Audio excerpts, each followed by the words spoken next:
আসসালামু আলাইকুম ওয়া রাহমাতুল্লাহি ওয়া বারাকাতুহু। আলহামদুলিল্লাহি ওয়াহদা ওয়াসসালাতু ওয়াসসালামু আলা মান লা নাবিয়্যা বা'দা ওয়া আলা আলিহি ওয়া আসহাবিহি আজমাইন।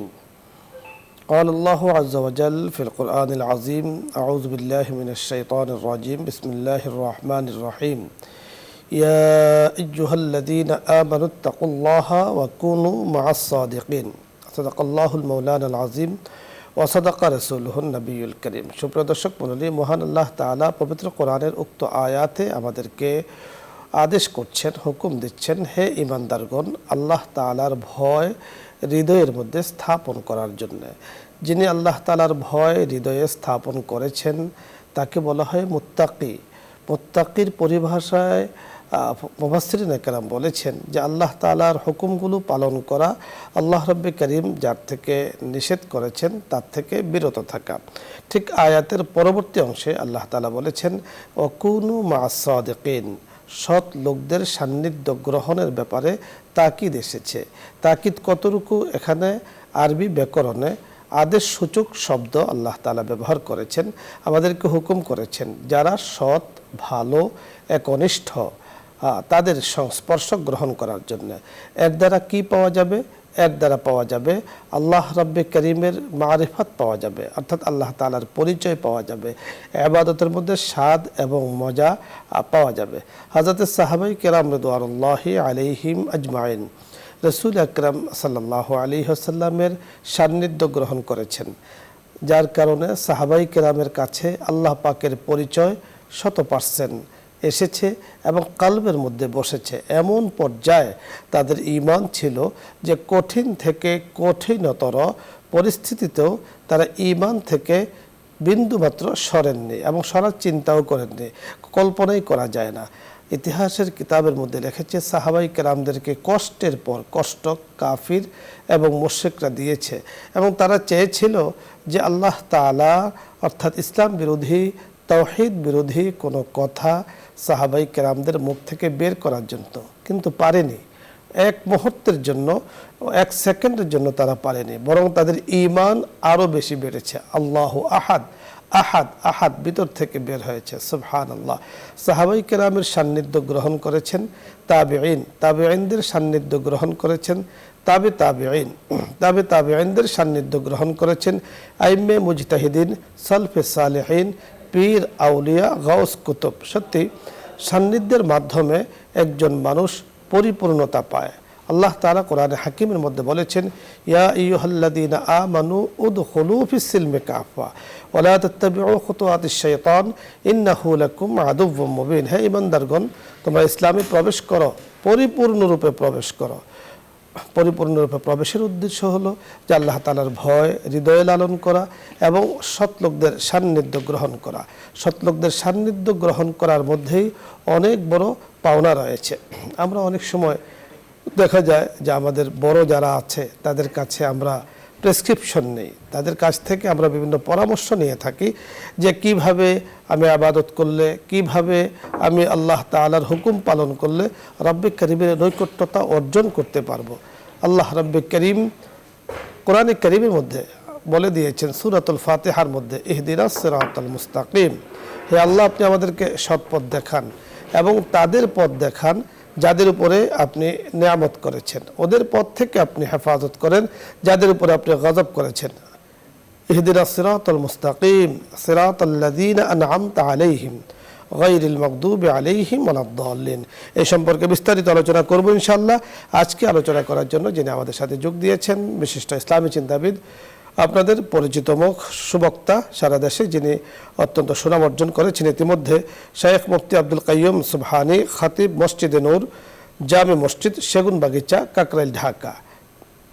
আসসালামু আলাইকুম। ওয়ালাইকুম আসসালাম। শায়েখ কেমন আছেন আপনি? আলহামদুলিল্লাহ, ভালো আছি।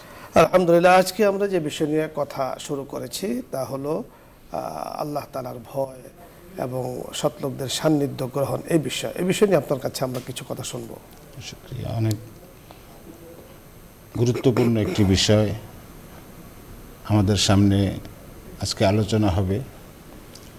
তো আল্লাহ রাব্বুল আলামিন কোরআনে কারিমে ইরশাদ করেছেন ইয়া আইয়ুহাল্লাযীনা আমানুত্তাকুল্লাহা ওয়া কুনু মা'আস সাদিকিন। যে আল্লাহ তাআলার ভয় এবং আল্লাহ তাআলার খাশিয়াত যেটাকে বলা হয় মানুষের অন্তরে বিরাজ করা, এটা মানুষের জীবনের জন্য অত্যন্ত জরুরি। কারণ পৃথিবীতে মানুষ যা কাজকর্ম করবে, আমল করবে, ওই আমলগুলির পেছনে আল্লাহ তাআলার ভয় যদি মানুষের অন্তরে না থাকে, তাহলে মানুষ মন চাহি জিন্দেগি বসর করবে, যে কোনো যা মনে চায় তাই মানুষ করবে। আর আল্লাহর ভালোবাসা যদি থাকে, তাহলে আল্লাহর ওয়াদা অনুযায়ী সে ভালো কাজের জন্য জান্নাত পাবে। আর যদি আল্লাহ তাআলার রেজা সন্তুষ্টিকে সামনে রেখে কাজ না করে এবং আল্লাহ তাআলার সাথে তার সম্পর্ক স্থাপিত না হয় এবং একটা সান্নিধ্য আল্লাহ তাআলার কুরবত যদি সে হাসিল করতে না পারে, তাহলে তার দ্বারা যে কোনো কাজ, গর্হিত কাজ বা যে কোনো অন্যায় কাজ হওয়া সম্ভব হয়ে যাবে।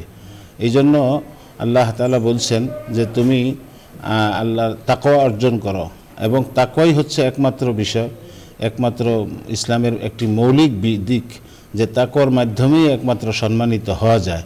আল্লাহ তাআলা কোরআনে কারিমের অন্যত্র ঘোষণা করেছেন যে তুমি সম্মানিত হবে একমাত্র তাকওয়ার মাধ্যমে। ইন্না আকরামাকুম ইনদাল্লাহি আতকাকুম। আপনি যথার্থ বলছিলেন। দর্শক মণ্ডলী, তাকওয়ার গুরুত্ব রয়েছে অনেক বেশি। আল্লাহ রাব্বুল কারীম আমাদেরকে দুর্বল করে সৃষ্টি করেছেন।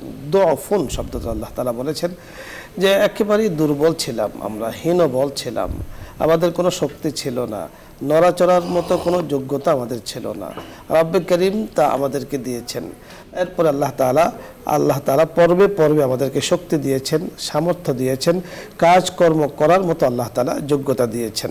বলে এই সকল কিছুর মূলে আল্লাহ পাকের হুকুম পালন করাই হলো উদ্দেশ্য। আল্লাহ তাআলা বলেছেন যে মানবের সৃষ্টির মাকসাদ হলো আল্লাহ তাআলার হুকুম পালন করা। আল্লাহ তাআলার হুকুম পালন করলে আল্লাহ পাকের রেজা পাওয়া যাবে। আল্লাহ তাআলা আমাদেরকে কথাগুলো বোঝার তৌফিক দান করেন। আলোচ্য বিষয় নিয়ে আপনাদের যদি কিছু বোঝার থাকে, জানার থাকে, অথবা ইসলামিক কোনো প্রশ্ন জানার থাকে, মাসলা মাসাইলের সাথে সম্পৃক্ত, তাহলে আপনি প্রশ্ন করুন, আমরা চেষ্টা করব কথা বলার জন্য। প্রথমে যিনি আছেন, আসসালামু আলাইকুম ওয়া রাহমাতুল্লাহ। দর্শক নাম বলে পরিচয় দিয়ে প্রশ্ন করুন। আসসালামু আলাইকুম।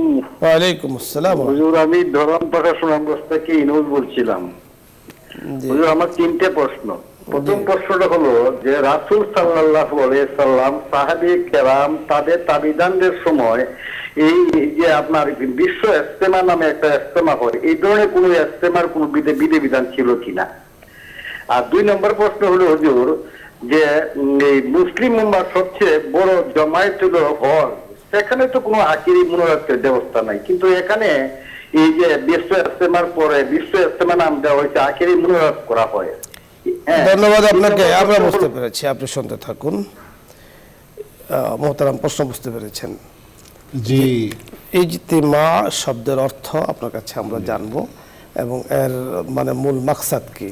ইজতেমা অর্থ হচ্ছে একত্রিত হওয়া, মানুষের এক জায়গায় অবস্থান করা, এবং এটি একমাত্র সবচেয়ে বড় যে ইজতেমা বা মানুষের জমায়েত, সেটা হলো আরাফার ময়দান। এর সাথে অন্য কোনো ইজতেমার কোনো তুলনা করা যায় না।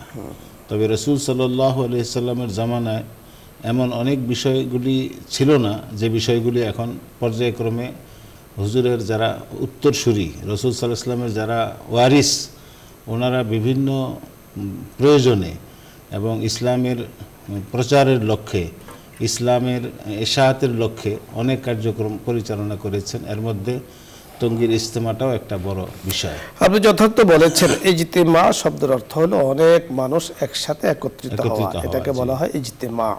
তো ইজতিমা শব্দ খারাপ নয়, অনেক মানুষ একসাথে একত্রিত হবে। আমরা মসজিদে জমা হই, আমরা বিভিন্ন ওয়াজ মাহফিল একত্রিত হই, বিভিন্ন সেমিনারে আমরা একত্রিত হই, বিভিন্ন জায়গাতে সভা সমিতিতে আমরা একত্রিত হই। এই একত্রিত হওয়াটাকে ইজতিমা বলা হয়। অর্থাৎ এর পরিধি যত বাড়বে ততই এটাকে ইজতিমা বলা হয়। বিশ্ব ইজতিমা বলা হয় যেহেতু বিশ্বের বিভিন্ন মুসলিম অঞ্চল থেকে, বিভিন্ন দেশ থেকে এখানে লোকজন যুক্ত হয়, আসেন, বিভিন্নভাবে বয়ান করেন অথবা অংশগ্রহণ করেন, এই জন্য বিশ্ব ইজতিমা বলা হয়। আপনি আরেকটি বিষয় বলেছেন যে আখেরি মোনাজাত বলতে হজের মধ্যে আখেরি মোনাজাত তো নেই, এখানে আখেরি মোনাজাত কোত্থেকে আসলো? আসলে আখেরি মোনাজাত বলতে হজের মধ্যে আখেরি মোনাজাতের কোনো সিস্টেমে নেই, সেখানে কোনো সুযোগই নেই। হ্যাঁ, সব জায়গাতে ইনফেরাদি আলোচনা আলোচনা। আর আখিরি মোনাজাত ইজতেমার মধ্যে শেষ দিন অনেক মানুষ একসাথে হয়ে আল্লাহ তাআলার কাছে দোয়া করে থাকেন। এখানে ধর্মীয় একটা বিষয় কাজ করে, একটা অনুভূতি কাজ করে, এটা তো আলহামদুলিল্লাহ ভালো জিনিস, খারাপের কিছু নেই। আখিরি মোনাজাত মানে যে এই বছরের জন্য এই ইজতেমা শেষ, এই হিসেবে আখিরি, এটা জীবনের শেষ অথবা দুনিয়ার শেষ এই ধরনের কিছু আসলে বোঝায় না। পরবর্তী দর্শক, আসসালামু আলাইকুম ওয়া রাহমাতুল্লাহ। হ্যালো, আসসালামু আলাইকুম। ওয়ালাইকুম আসসালাম। আচ্ছা, মানুষ যে মারা যাওয়ার পর যতদিন কিয়ামত না হবে ততদিন কি কবরে আযাব হতেই থাকবে? জি, হতেই থাকবে। আপনি বুঝতে পেরেছেন, আপনি প্রশ্ন করেছেন হতেই থাকবে, হতেই থাকবে। যদি ভালো করে শান্তি ভোগ করতে থাকবে, খারাপ কিছু করলে আযাব ভোগ করতে থাকবে। কারণ হাদিসে পরিষ্কার বলা হয়েছে, আল কাবরু রাউযাতুম মিন রিয়াদিল জান্নাহ আও হুফরাতুম মিন হুফারিন নার। কবর কারোর জন্য জান্নাতের বাগান হয় অথবা কারো সাপবিচ্ছুর গর্ত হয়। পরিবেশটাই এমন হবে যে এখানে ভালোর জন্য ভালো হবে, মন্দের জন্য মন্দ হবে। কিয়ামত পর্যন্ত আযাব হতেই থাকবে। কবরের আযাব যেন না হয় এই জন্য ইবাদত করা, প্রস্তুতি নেওয়া। রাসূল আকরাম সাল্লাল্লাহু আলাইহি সাল্লাম জানতেও পেরেছেন যে কবরে আযাব হচ্ছে, এ সম্পর্কে কিন্তু হাদিসের মধ্যে অনেক আলোচনা এসেছে। পরবর্তী দর্শক, আসসালামু আলাইকুম ওয়া রাহমাতুল্লাহ।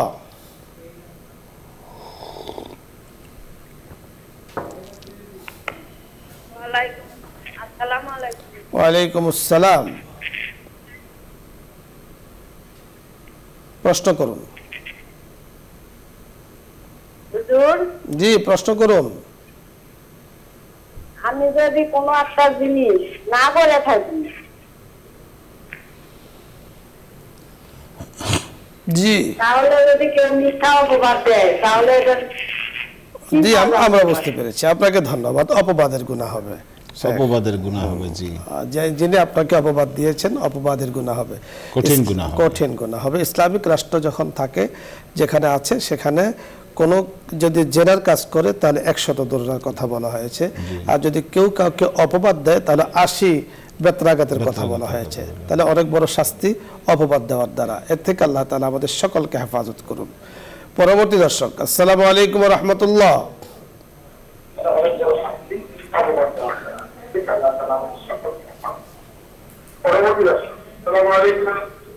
ওয়ালাইকুম সালাম। আপনাদের অনুষ্ঠানটা আমরা নিয়মিত দেখি, তো একটা প্রশ্ন করার জন্য করতেছি। লাইন অনেকদিন পরে পাইছি আপনাদের। জি, বলুন, প্রশ্ন বলুন। আমি বলতেছিলাম, আমরা মানে খুব গরিব মানুষ, বুঝছেন।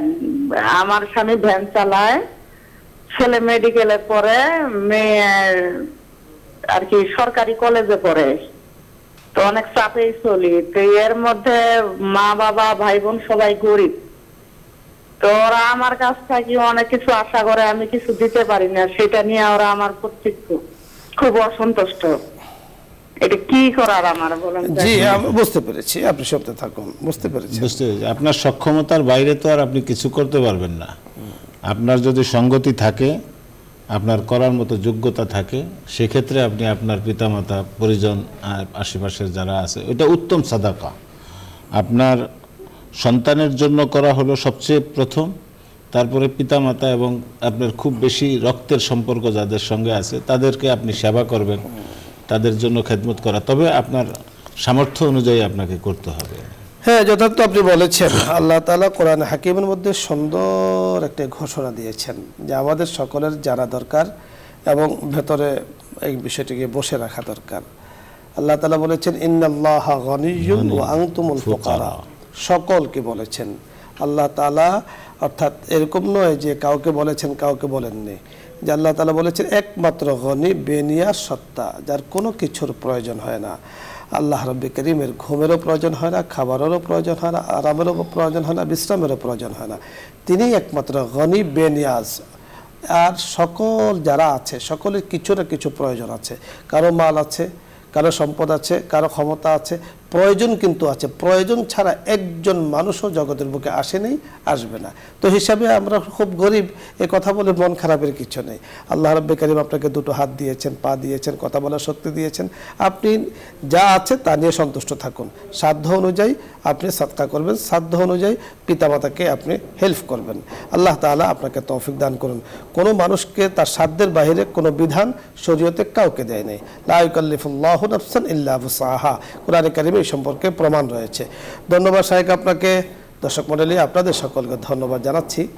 আজকের এই সুন্দর আয়োজনে আপনারা শরীক হয়েছেন এবং আল্লাহ রাব্বুল কারীমের সন্তুষ্টি কামনা করছি। আল্লাহ তাআলা যেন আমাদের সকলের জন্য তার সন্তুষ্টির ফয়সালা করেন এবং দ্বীনি প্রোগ্রামের সাথে বেশি বেশি যুক্ত থাকার তৌফিক দান করেন। সকলকে ধন্যবাদ জানিয়ে আজকের মতো বিদায় নিচ্ছি। আসসালামু আলাইকুম ওয়া রাহমাতুল্লাহি ওয়া বারাকাতুহু। দোয়া হবে, দরুদ ইস্তিগফার পাঠ করি। আল্লাহুম্মা সাল্লি আলা সাইয়্যিদিনা ওয়া নাবিয়্যিনা ওয়া শাফিঈনা وحبيبنا ومولانا محمد صلى الله عليه وعلى آله وأصحابه وبارك وسلم. أستغفر الله أستغفر الله أستغفر الله. الحمد لله رب العالمين والصلاة والسلام على سيد الأنبياء والمرسلين وخاتم النبيين وعلى آله وأصحابه أجمعين. ربنا ظلمنا أنفسنا وإن لم تغفر لنا وترحمنا لنكونن من الخاسرين. ربنا فاغفر لنا ذنوبنا وكفر عنا سيئاتنا وتوفنا مع الأبرار. ربنا آتنا في الدنيا حسنة وفي الآخرة حسنة وقنا عذاب النار.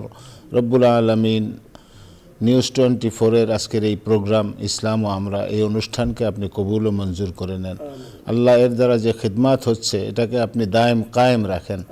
রব্বুল আলামিন, আমাদের সঙ্গে যারা সম্পৃক্ত হয়েছেন, যারা আমাদের কথা শুনছেন, আমাদের সঙ্গে দোয়ায় শরিক হয়েছেন, আল্লাহ সকলের মনোবাঞ্ছা আপনি পূরণ করে দেন। আল্লাহ, আমাদের মধ্যে যারা অসুস্থ তাদেরকে সুস্থ করে দেন, যারা অভাবগ্রস্ত তাদের অভাবকে দূর করে দেন। আল্লাহ, যার যা অসুবিধা আছে আপনি সুবিধা করে দেন। আল্লাহ, বসুন্ধরা গ্রুপের এই উদ্যোগকে আল্লাহ আপনি ইসালে সওয়াব হিসাবে এই গ্রুপের এমডি, চেয়ারম্যান এবং অন্যান্য কর্মকর্তা কর্মচারী বৃন্দ যারা আছেন, আল্লাহ সকলের পিতামাতার কবরে এর হাদিয়া পৌঁছে দেন। আল্লাহ, এই অনুষ্ঠান আজকে আমাদেরকে যে শিক্ষা দিচ্ছে, এই শিক্ষার উপর চলার তৌফিক আমাদেরকে দান করেন। আল্লাহ, সকল মুসলমানকে আল্লাহ আপনি নামাজি বানায় দেন। আল্লাহ, সকলকে গুনাহ থেকে বাঁচার তৌফিক দান করেন, বেশি বেশি নেকের কাজ করার তৌফিক দান করেন। আল্লাহ, আমাদের দেশের উপর রহম করেন। আল্লাহ, প্রতিটি ক্ষেত্রে আল্লাহর ভয় তাকওয়া অন্তরে নিয়ে মানুষকে কাজ করার তৌফিক দান করেন।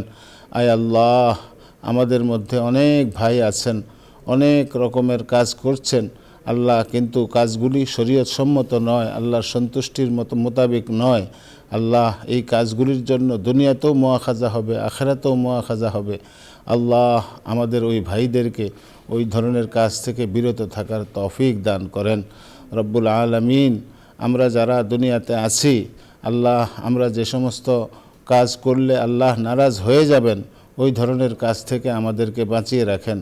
আল্লাহ, এই মুহূর্তে আমাদের সঙ্গে যারা শরীক হয়েছেন, আমরা জানি না কার মনে কি আশা, কার মনে কি আকাঙ্ক্ষা আল্লাহ আপনার কাছে ব্যক্ত করছে।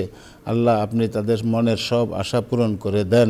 রব্বুল আলামিন, আয় আল্লাহ, সব রকমের গুনাহ থেকে বাঁচার তৌফিক আমাদেরকে দান করেন।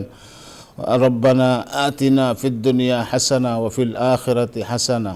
আল্লাহ, দুনিয়ার কল্যাণ আমাদেরকে দান করেন এবং আখিরাতের সৌন্দর্য কল্যাণ আমাদেরকে আপনি দান করেন। ওয়াসাল্লাল্লাহু তাআলা আলা খাইরি খালকিহি মুহাম্মাদিন ওয়া আলা আলিহি ওয়া সাহবিহি আজমাইন বিরহমাতিকা ইয়া আরহামার রাহিমিন।